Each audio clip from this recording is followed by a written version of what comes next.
and my fellow citizens. To a few of us here today, this is a solemn and most momentous occasion. And yet in the history of our nation, it is a commonplace occurrence. The orderly transfer of authority as called for in the Constitution routinely takes place as it has for almost 2 centuries, and few of us stop to think how unique we really are. In the eyes of many in the world, this every 4-year ceremony we accept as normal is nothing less than a miracle. Mr. President, I want our fellow citizens to know how much you did to carry on this tradition. By your gracious cooperation in the transition process, you have shown a watching world that we are a united people, pledged to maintaining a political system which guarantees individual liberty to a greater degree than any other. And I thank you and your people for all your help in maintaining the continuity which is the bulwark of our republic.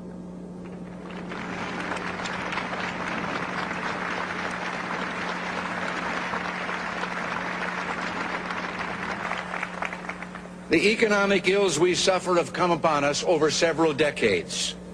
They will not go away in days, weeks, or months, but they will go away. They will go away because we, as Americans, have the capacity now, as we've had in the past, to do whatever needs to be done to preserve this last and greatest bastion of freedom. In this present crisis, government is not the solution to our problem. Government is the problem.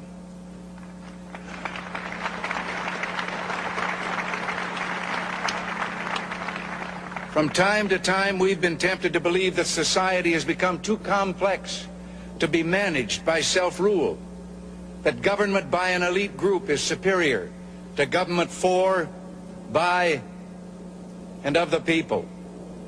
Well, if no one among us is capable of governing himself, then who among us has the capacity to govern someone else? All of us together, in and out of government, must bear the burden. So as we begin, let us take inventory. We are a nation that has a government, not the other way around. And this makes us special among the nations of the earth.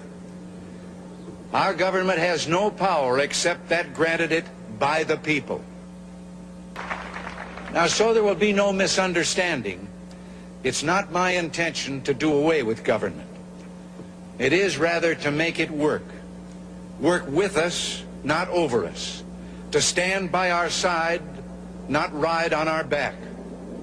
Government can and must provide opportunity, not smother it, foster productivity, not stifle it. If we look to the answer as to why for so many years we achieved so much, prospered as no other people on earth, it was because here in this land we unleashed the energy and individual genius of man to a greater extent than has ever been done before. Freedom and the dignity of the individual have been more available and assured here than in any other place on earth. The price for this freedom at times has been high, but we have never been unwilling to pay that price. I do not believe in a fate that will fall on us no matter what we do. I do believe in a fate that will fall on us if we do nothing. So with all the creative energy at our command, let us begin an era of national renewal. Let us renew our determination, our courage, and our strength. And let us renew our faith and our hope. We have every right to dream heroic dreams. Those who say that we're in a time when there are no heroes, they just don't know where to look. On the eve of our struggle for independence, a man who might have been one of the greatest among the founding fathers, Dr. Joseph Warren, President of the Massachusetts Congress, said to his fellow Americans, "Our country is in danger, but not to be despaired of.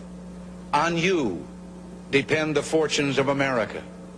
You are to decide the important question upon which rests the happiness and the liberty of millions yet unborn. Act worthy of yourselves. Well, I believe we, the Americans of today, are ready to act worthy of ourselves, ready to do what must be done to ensure happiness and liberty for ourselves, our children, and our children's children. And as we renew ourselves here in our own land, we will be seen as having greater strength throughout the world. We will again be the exemplar of freedom and a beacon of hope for those who do not now have freedom.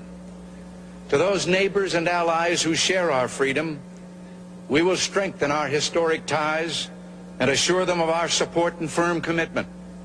We will match loyalty with loyalty. We will strive for mutually beneficial relations. We will not use our friendship to impose on their sovereignty, for our own sovereignty is not for sale. As for the enemies of freedom, those who are potential adversaries, they will be reminded that peace is the highest aspiration of the American people. We will negotiate for it, sacrifice for it. We will not surrender for it, now or ever.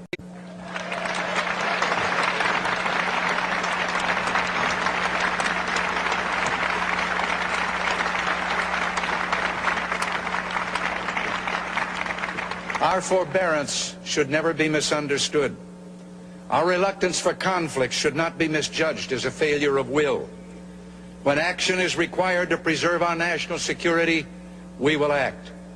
We will maintain sufficient strength to prevail if need be, knowing that if we do so, we have the best chance of never having to use that strength. Above all, we must realize that no arsenal or no weapon in the arsenals of the world is so formidable as the will and moral courage of free men and women. It is a weapon our adversaries in today's world do not have. It is a weapon that we as Americans do have. Let that be understood by those who practice terrorism and prey upon their neighbors.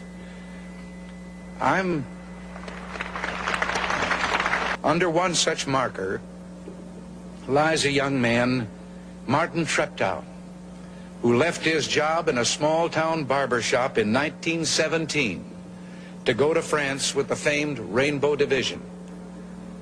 There on the Western Front, he was killed trying to carry a message between battalions under heavy artillery fire. We're told that on his body was found a diary. On the flyleaf, under the heading, "My Pledge," he had written these words: "America must win this war. Therefore I will work, I will save, I will sacrifice, I will endure. I will fight cheerfully and do my utmost as if the issue of the whole struggle depended on me alone." The crisis we're facing today does not require of us the kind of sacrifice that Martin Treptow and so many thousands of others were called upon to make. It does require, however, our best effort and our willingness to believe in ourselves and to believe in our capacity to perform great deeds, to believe that together, with God's help, we can and will resolve the problems which now confront us. And after all, why shouldn't we believe that? We are Americans. God bless you and thank you. Thank you very much.